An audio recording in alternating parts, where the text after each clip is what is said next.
Mr. Glicky. Oh, mukuru waku Mosala. Mr. Glick. Girl, you are like a butterfly. I wanna go via one day and die. Ndaka kuintroduce kuna mai. Every day chingwa ne Masai. Girl, is in love again.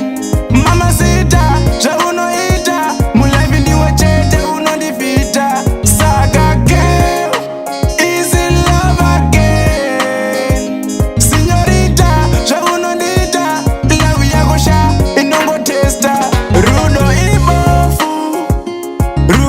ibofu, baby ndakuja kunge chikavu. Anokudora ini ndo mkikarafu. Geusha, palezi mweja ndinoda kuduzie. Kuva musu uyanda kuketa. Ndiyan aizi watija pinda murudo chaka. Daiso kushika ndavita. Bati varipo, bali kufamba vachifamisa mashoko. Vasinga vari kundiona heavy moko. Siva kuti uri wangu uri mumoyo. Anokutora ndinorwisa munge hondo yekuchimoyo.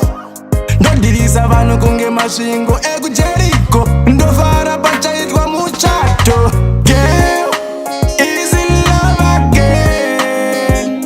Mama sita, zvaunoita. Mulife ndiwe chete unondifita. Saka girl, is in love again. Signorita, zvaunondita. Love yako sha, inongo testa. Girl, you are like a butterfly.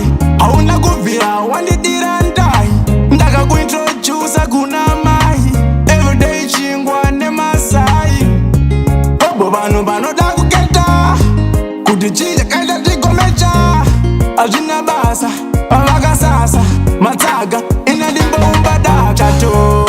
Vachange varipo, pamuchato wedu vachange varipo. Ivavo vanorwadziwa nemashoko. Ivavo vanotya ndiri hausi moko. Saka vachange varipo, ivava vachange varipo. Ndoda kuti vabhilive neavo mashoko. Pamuchato pedu takamecha newangu chimoko.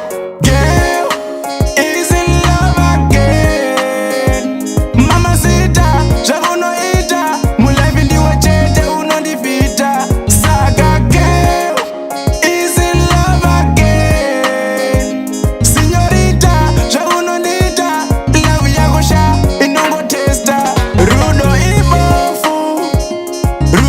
ibofu, baby ndakuja kunge chikavu. Anokutora ini ndo mkikarafu. Geusha, palezi mweja ndinoda kuduzie.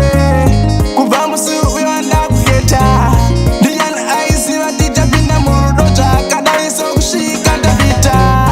Bati varipo, bali kufamba vachifamisa mashoko. Vasinga vari kundiona heavy moko. Siva kuti uri wangu uri mumoyo.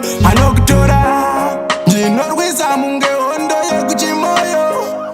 Ndodirisa vanhu kunge masvingo ekujeriko. Ndofara pachaitwa muchato.